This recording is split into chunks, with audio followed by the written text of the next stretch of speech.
ฉันถ้าไปฉันเหลือนี่เปิ้นปั๊บญาติโยมเปิ้นปั๊บกินตัวใดก็ได้แต่ไปให้มันเหลือจะไปเลือกฉันตักนักแล้วก็มาเหลือเบ้อนี่เปิ้นปรับเท่าตัวนะอย่างจานมัน100 บาทอีหนอเปิ้นจะปรับแห่ง100 บาทเฮากินเหลือโลกินเปิ้นเสียหายญาติโยมอันนี้ต้องพิจารณาเวลาไปรับอาหารงานต่างๆเนี่ยญาติโยมเฮาไปรับก่อนต้องพอคนตั้งหลังตัวคนตั้งหลังที่เข้าแถวอย่าว่าอันนี้ข้าพเจ้ามักแต่เพียงผู้เดียวมักแต่เพียงผู้เดียวเอานักเหลือเปิ้นไปพอเอาถุงเซี่ยวๆเน็บเอวไปด้วยโตห่อไปด้วยใส่เซี่ยวๆไปด้วยนี่ก็มันบ่ถูกนะญาติโยมนะกินแต่พอดีปัจเจเวกพระพุทธเจ้าสอนพิจารณาปัจเจเวกฉันแต่พอดีกินแต่พอดีจะไปฉันน้อยจะไปกินน้อยจะไปกินมากจนกินน้ำบ่ได้กินน้ำบ่ได้อย่างพี่น้องมูเซอร์บนดอยเถียงกับคนเมืองว่าไอ้คนเมืองนี่มันบ่ลวกว่ะมันบ่ลวกจะได้กินข้าวได้แล้วก็กินข้าวแล้วก็กินน้ำได้อยู่อ่ะโอ้เฮานี่กินบ่ได้ละเฮากินข้าวนี่เฮากะต้องกินน้ำบ่ได้มันบ่ลวกแล้วก็ด่าคนเมืองกินจิ้นส้มมกคนเลี้ยงกินจิ้นส้มมกเอาว่าจิ้นส้มมกนี่เป็นอาหารบ่เหมาะสมว่ะเพราะทอดแซมอร่อยก็ทราบกินตองมกกินส้มมกนี่อร่อยนะญาติโยมนะอันนี้ก็เรื่องของอาหารการกินที่อยู่ที่อาศัยเฮาได้ไปรับประทานอาหารที่ไหนก็ต้องพอต้องกอยต้องพิจารณาว่าอันใดเป็นประโยชน์ต่อร่างกายที่มันเป็นพิษเป็นภัยก็หยุดยั้งแต่ว่านี่ไปบรรยายธรรมะที่ศูนย์ปิโตรเลียมภาคเหนือก็เอาเรื่องของธรรมะของคฤหัสถธรรมไปไปจาไปเสนอให้เปิ้นว่าเฮาเป็นคฤหัสถ์เป็นชาวบ้านเป็นข้าราชการมีครอบมีครัวมีผัวมีเมียก็อยู่กันอย่างมีความสุขแบ่งปันกันอย่างมีความสุขธรรมะที่เสนอแต่ว่ามี4 ข้อ1อยู่ด้วยกันให้มีสัจจะคือความจริงใจซื่อตรงต่อกันผัวซื่อตรงต่อเมียซื่อตรงต่อผัวเนี่ยอย่างบ่รับการบังใบบ่กินก่อนซ่อนเล่นญาติโยมให้มีสัจจะต่อพระพุทธพระธรรมพระสงฆ์ข้อ1ข้อ2ธรรมะทอทหารมอม้าสระธรรมะคือการข่มจิตข่มใจของตนเองเมื่อมีสิ่งใดสิ่งหนึ่งเข้ามากระทบคือข่มจิตข่มใจเอาไว้จะไปแสดงอาการพอใจบ่พอใจสะวือโดยเฉพาะอย่างยิ่งที่เป็นสุภาพสตรีเป็นผู้หญิงเป็นแม่หญิงเนี่ยอย่างสะวือนี่โอ้บัดดีแท้ๆนะบัดดีแท้ๆสะวือพอใจบ่พอใจนี่เก็บธรรมะคือการข่มไว้ประการที่3ก็เสนอธรรมะคือเปิ้นได้พิจารณาคือมีขันติอย่างคือมีความอดทนอดกั้นอดอยากอดลำบากอดทนนี่เปิ้นแบ่งเป็น3ประเภท1ทนกลากกลำทนต่อทำการทำงานหิเบี้ยหาเงินหามรุ่งหามค่ำจะต้องมีความอดทนบางท่านบางคนตื่นตั้งแต่เจ้าไปกาดไปลีเอาของกาดของยังมาขายต่อแมลงก็ยังแปลงคั่วกินคั่วตาลคั่วขายไปกาดตั้งแต่เจ้าพัดเปลี่ยนเวียนอย่างอันอยู่ตลอดเวลาด้วยความอดทนอดได้วันนี้เขาก็จะเป็นเศรษฐีในวันข้างหน้านะจากความอดทนกระกรรมทำงานอดทนต่อความเจ็บไข้ได้ป่วยความเจ็บไข้ได้ป่วยประเดี๋ยวนี้เขาต้องดูร่างกายของเขามันเจ็บมันปวดตรงไหนยาประจำสามัญยาประจำบ้านนะควรที่จะมีนะญาติโยมนะภัยมามีก็เสาะไว้ยาแก้ปวดยาแก้เมายาหอมยาหม่อง ยาล้างแผลคือมีในบ้านของเฮาเวลามันเจ็บเป็นเย็นอุ่นสนุกมันสุกเฉินขึ้นมาสนุกขึ้นมามียากินยาใจยาทาอยู่ที่บ้านมีตู้ยาไว้เรียกว่ายาสามัญประจำบ้านญาติโยมซื้ออย่างอื่นซื้อได้ซื้อยามาไว้และก็ยาต้องดูว่ามันหมดมันเมินเปิ้นบอกว่า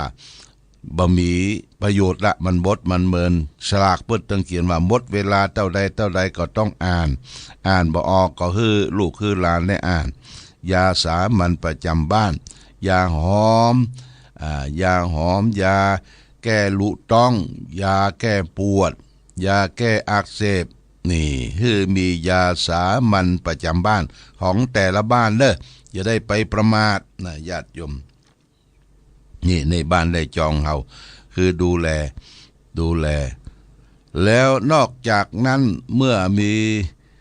ความอดทนกลากกรรมเจ็บไข้ได้ป่วยก็ทนลำบากทนต่อความเจ็บความหนาว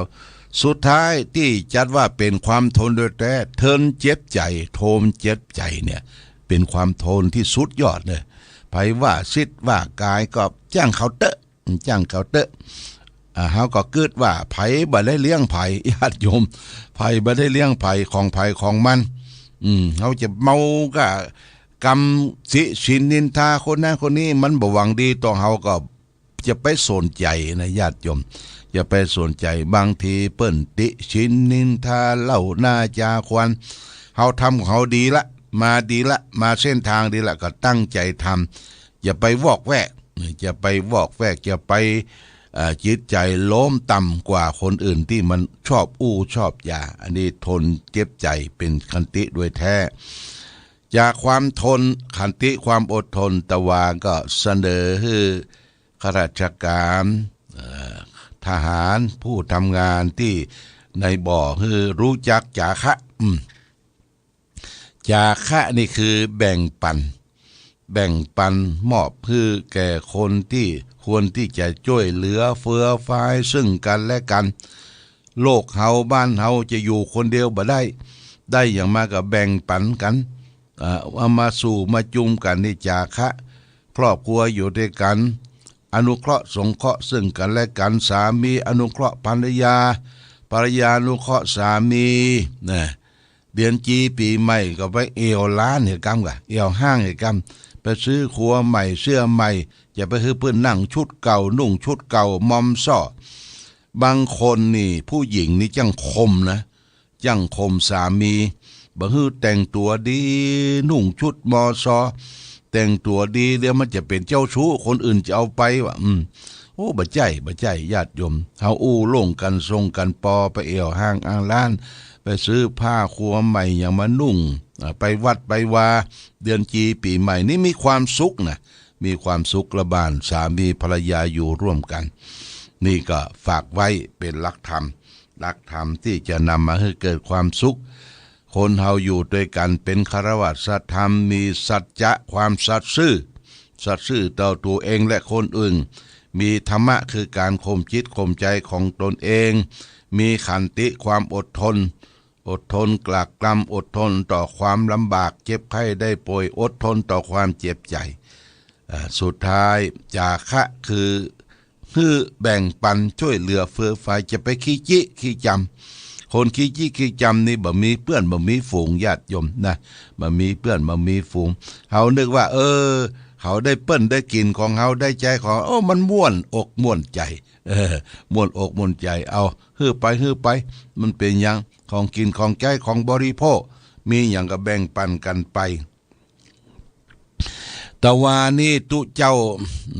าท่าสองอย่างอยู่เปิ้นเป็นเจ้าคุณที่พัฒนากะเลียงยางที่ท่าสองยางอำเภอพบพระท่าสองยางจังหวัดตากโทรศัพท์มาหาหลวงพ่อโดยการ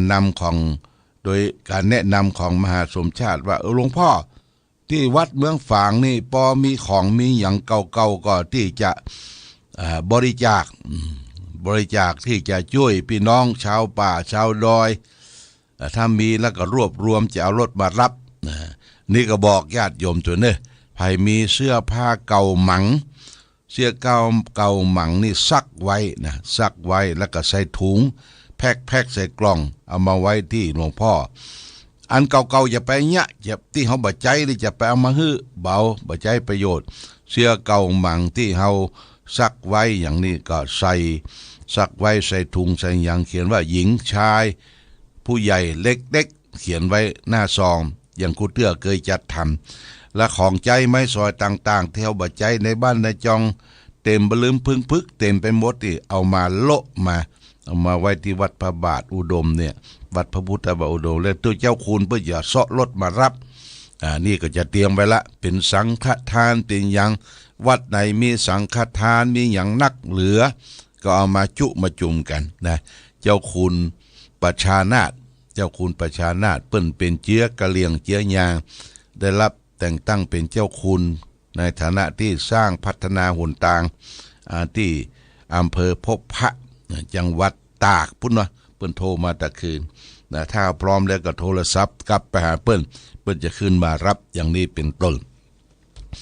เอาละญาติโยมท่านสาธุชนเกาะประชาสัมพันธ์ในงานที่ผ่านพ้นมาวันที่2ที่3นี่เฮาได้วันที่21วันที่20นี่นะเฮาได้อบรมสมโพธิวัตถุศาสนวัตถุก็คือรูปขององค์พลาพระเจ้าระแข่งนะหน้าตัก7 นิ้ว7ใหญ่ญาติโยมเป็นเชอรัมเป็นอันนี้เป็นอันเป็นพลาสติกแข็งเป็นพลาสติกแข็งบ่ใช่นี่องค์ใหญ่แล้วก็ครูบาเจ้าหน้าตัก4-5 นิ้วเนี่ยได้อย่างแต่ละอย่างนะมี900มีอย่างละร้อยนะเพื่อญาติโยมได้ปูจาเอาไปเป็นของขวัญของฝากเปิ้นได้เลื่อนตำแหน่งอย่างก็เป็นของฝากวันเกิดวันขึ้นบ้านใหม่แล้วก็ไปไหว้ไปสาที่บ้านที่จองเฮาก็มาปูจากันได้เน้อองค์พลาพระเจ้าระแข่งองค์หนึ่งตกอยู่999 บาทนะเฮามีสตางค์ใบปันเอามาปูจาแล้วก็ทอนบาทสำหรับครูบาเจ้าศรีวิจัยในองค์ละ300 บาท299นะมาปูจากันได้จำหมดละยาวานี่ก็มีคุณแม่ชายสกุลคุณแม่บ้านแม่ลูนแม่แก้วลูนชัยตระกูลบ้านหนองยาวใต้ได้มาปูจาองค์พระพระเจ้าระแข่ง1 องค์แล้วก็ครูบาแห่ม4 องค์เพื่อจะได้เอาไปเป็นคือลูกคือหลานได้ไหว้ได้สาโมทนาสาธุแล้วก็มีอัยการจังหวัดฝางมาปูจาเอาครูบาแห่ม3 องค์แล้วก็ปูจาเอาพระเจ้าระแข่งองค์ใหญ่แห่ม1 องค์เพื่อจะได้ไปมอบเพื่อแก่ผู้ที่เป็นผู้บังคับบัญชาเป็นของที่ระลึกเพราะว่าลูกครูบาก็ดีองค์พระพระเจ้าระแข่งก็ดีเนี่ยได้ปลุกเสกเรียบร้อยได้ญาติโยมพระเจ้าประสงค์108 รูปได้เจริญพุทธมนต์ในวันที่เปิดงานวันที่วันดีวันนั้นเขาเปิดงานแล้วก็มีอยู่ที่วัดพระพุทธบาทอุดมเด้อมีที่ปืนอาคารของครูบาเจ้าศรีวิจัยแล้วก็หลวงพ่อก็ได้เจิมได้อย่างไว้เป็นที่เรียบร้อยไว้บ้านไว้จองคือมีความจุ่มความเย็นไว้สักการะบูชาองค์พระพระเจ้าระแข่งองค์พระพระเจ้าระแข่งตอนนี้เปิ้นใส่เครื่องทรงอย่างสวยจดงดงามญาติโยมยิ้มอยู่ตลอดเวลาที่วิหารพระเจ้าระแข่งเอามาเมืองฝางมาเมืองฝางมาได้ก็มาไหว้มาสาเนญาติโยมมาไหว้มาสาองค์จริงองค์แต่อยู่ที่เมืองมันตะเลธงชาติและเพลงชาติไทยเป็นสัญลักษณ์ของความเป็นไทยเราจงร่วมใจยืนตรงเคารพธงชาติด้วยความภาคภูมิใจในเอกราชและความเสียสละ